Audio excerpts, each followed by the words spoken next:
Hello Paul, this is Kirill from Other Side Worlds, giving a review of recent milestone.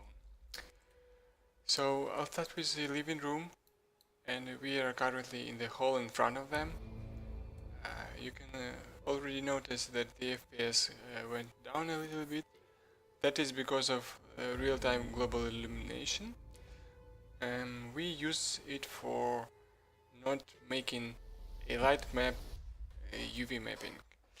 If we have time, we can make those, and the FPS will go a bit upwards, since we will have a baked light instead of real-time global illumination.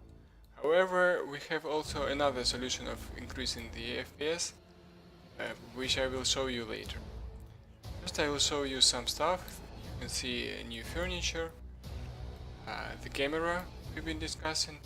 It has 3 points of rotation. This one, if the camera is attached to tilted object, then this is a horizontal, and the very camera also rotates in vertical. It renders the texture into this monitor, so you can see it actually sees the same. This monitor has nothing of rendering. By the way, this camera also renders all this stuff, all polygons, all shaders. It all consumes performance. Sorry, this is my keyboard.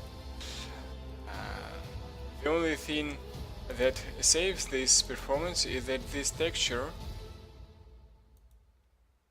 is of a low resolution.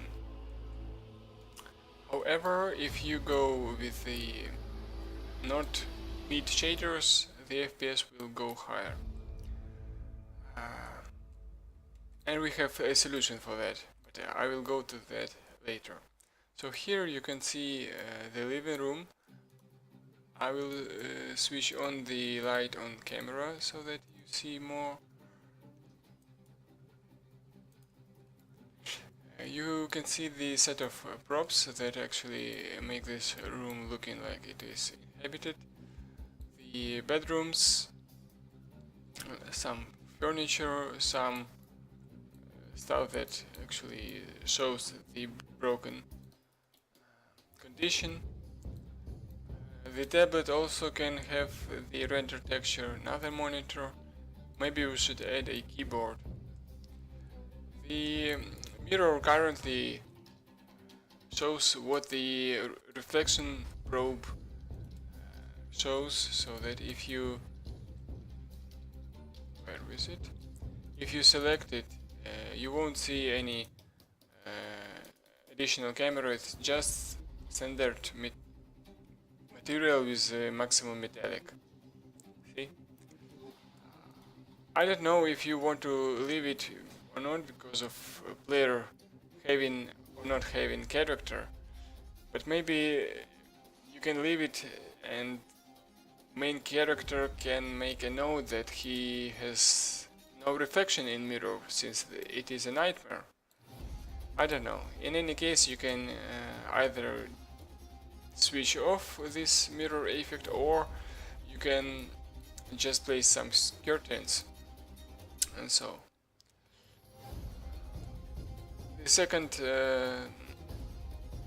living room is a little bit different, and I haven't been placing here this stuff to show you some other feature. So I'm clicking left mouse button to place the prefab, right click to remove it, and middle to change. This is not a best script. It doesn't show what you actually have in active position. By the way, in active position you can press space, and then you will spawn other stuff. What this script does, it places these prefabs when it raycasts and it hits a collider. be careful to have this this layer only for placed prefabs, so that you can remove only placed prefabs, not the whole level. If you remove the whole level, you will have to return to your previously saved scene. Now I'm pressing stop runtime, and I see my prefabs still here. I only have to place them somewhere, and preferably to return them to default layer. Okay, this is about these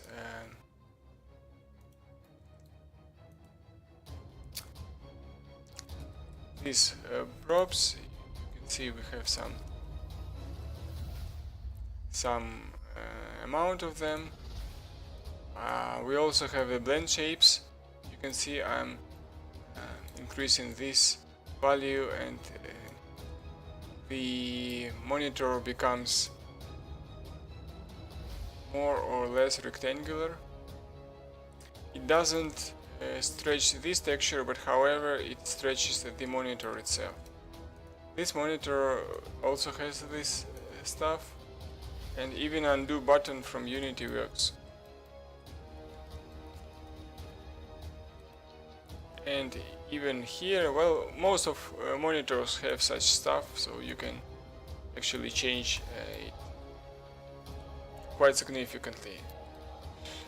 And you can see here quite some amount of these monitors. And there is a camera with renderer. Here is the camera. Wait a second.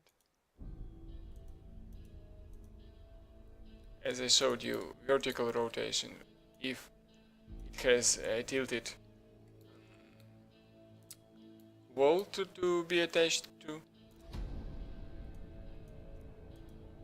This stuff should be horizontal, and this thing rotates in horizontal position, and a very camera in vertical. And it has a children renderer which renders this texture that you can find here. Okay, you can play this with these monitors. These monitors. Whole lot of some stuff to play with regarding with the distortions and effects and so on. I will save this scene in current state, and we'll go to the second scene we made, which took us a huge amount of time, but I hope it will serve you well. It's called Train Station. Also uses both baked and real-time global illumination. Here's my camera. You will see a great difference when I switch on and off the light. For example, if I switch the light off, everything goes dark. I mean, not only the spot I'm looking at, but surroundings as well. This is a real-time global illumination. I believe these are the places seats are to be placed in the middle.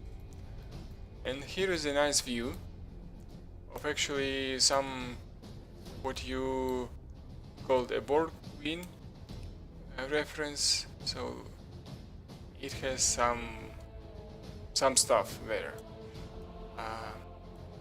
To control the fog, we have this asset which consumes very little performance. It gives a nice fog.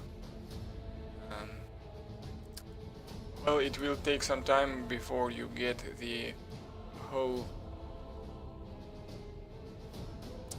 control over it, but you can even make it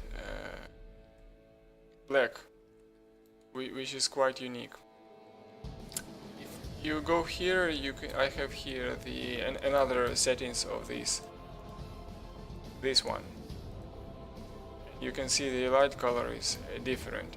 Maybe it's too bright for you. You can change it at any time with these colors and opacity and scattering and so on. Okay, should place a cube here probably. Okay, back to rail station. Player was thought to appear from this room, so you can see the work of real-time global illumination. And going here, and yes, you can see another set of lamps like this and this. And here you can see the railways and actually the train itself. So the train unfortunately doesn't go on the tracks because, well, I tried and our primitive script gives an error, so it goes off the rail at some point. But you can either go with a spline based solution or with your own. So that you can go inside the train. Let me show a little bit of it. The door should slide. I don't know how long, how much. You can see the logo, and it also has the. Let me switch off the light for a moment. It also has this illumination. Unfortunately, you can see the difference between two materials, so we will deal with this later. And inside you have some place to open. The control panel with lots of buttons, so they are pressable. They can call some events. And probably I should place something here and here. And maybe a beer can here, I don't know. This also has 3 pressable buttons. The door is unopenable and the room here is just for player to observe. But if you will want, we can go forward and add some stuff there. So you can hide something there. I don't know, some artifact, I will look at it later. Another openable stuff. Let me just open it after I find it, yes.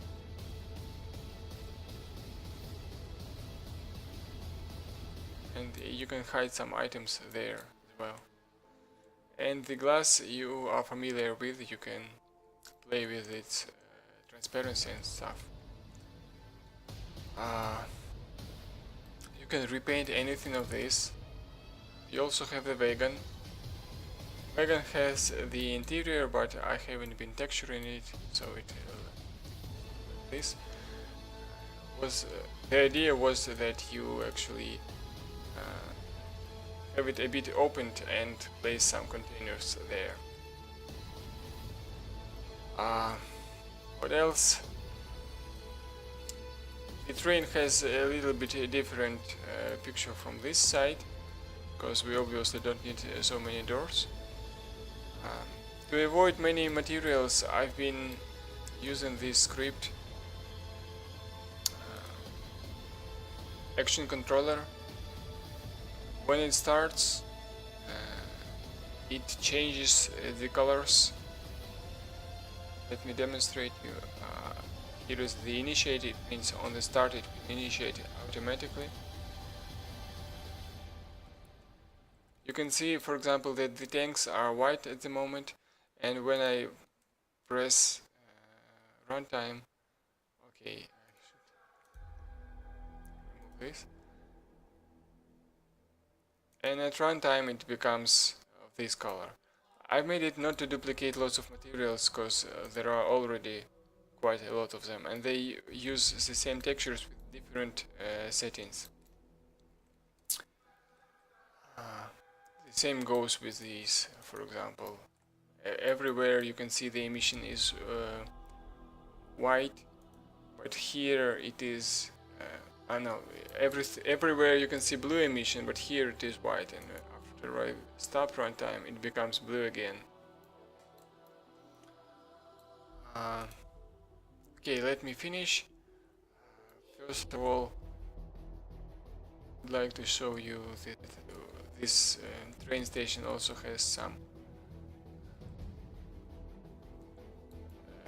some rooms. Should go full scale vision. Some room here, and here is the observation of the railway. I think there should be some monitors here. Here you can see another stuff, and here another room. The same room actually, but looking at different direction. Here you can go downwards, and the train station continues with these two rooms, one from this side and another one with this side. When the train goes, it will observe some stuff which I also built with the plane shapes. Probably should increase the camera speed a little bit, because we have like a kilometer of this stuff. Yeah. Yes, it's too bright, I agree. But you got the idea. You go with these rails, and you can even go lower. To go lower, we use actually the twist section.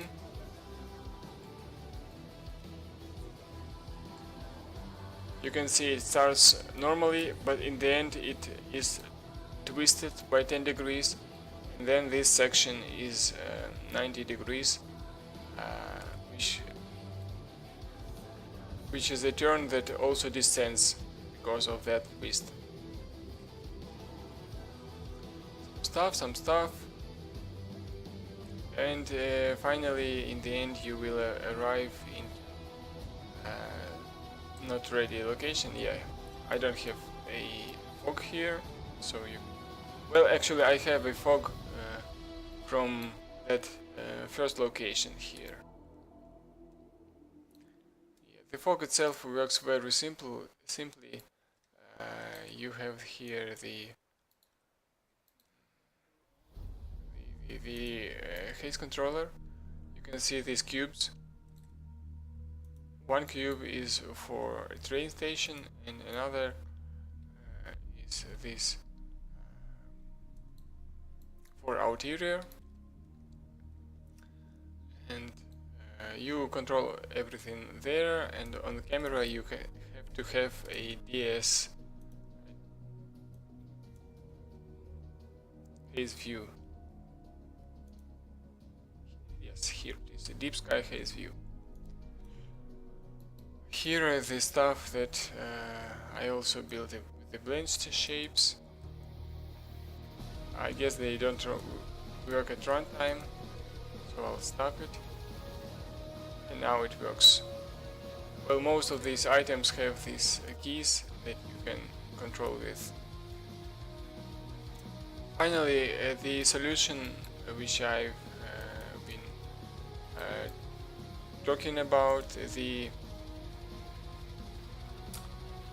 way to increase the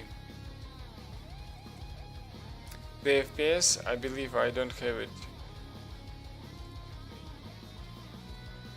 Yeah, I don't have it in this project yet. I apologize. You'll see.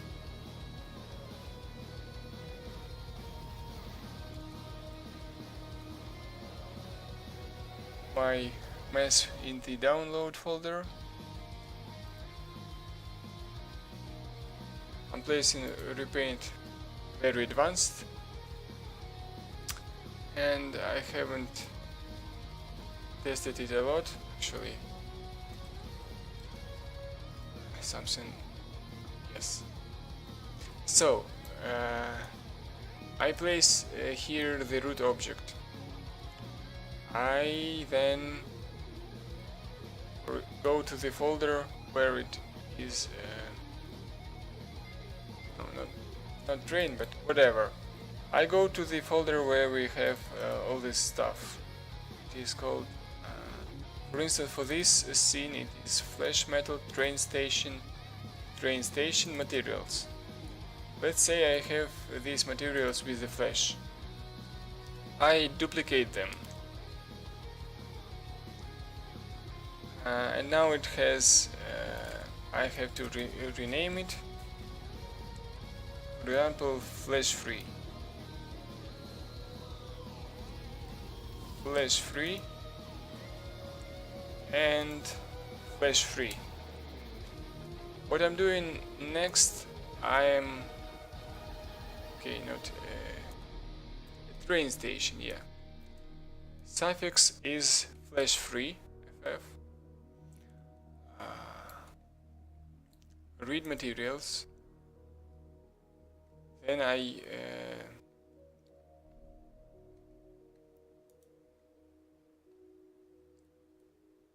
from materials, yes. You can see lots of materials here.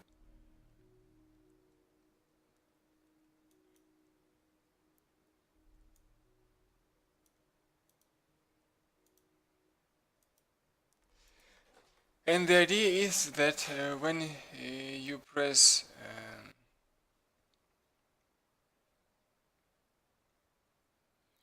read materials, it should create the duplicate here of these materials without flash. Without flash, it is done with this. You just copy the materials. What we've done, we've renamed them, and then go here and look for FM setting, and then with flash free, and the same shader with FF in the end. So what it does next, it forbids repainting if it has vertices with red more than, for instance, -1 and less than this. So if you have painted something with your Ikari painter, it will not change the material of this object. But if it has no red or green vertices, it will repaint here, for instance. Sorry, in this one, BFF, yeah. Let me press it, and it thinks some time because it checks if I have these painted or not painted vertices, and as there are lots of vertices, it will take a while. Yeah, I just messed a little bit with the script, but when you will have it, it will work. So the idea again is to simply duplicate these materials, assign them another shader which is here, flash free version, and then repaint. It will repaint all these meshes without red colored and green colored vertices into a much cheaper performance wise shader. This will allow you not only have good FPS just overall, but it will also allow you to place some cameras. Okay, I believe this is it. Some stuff is probably definitely was omitted. I apologize if I forgot something very important, but we will be on touch, so if you need anything, just ask. Okay, thanks. Stay well and stay safe, Paul.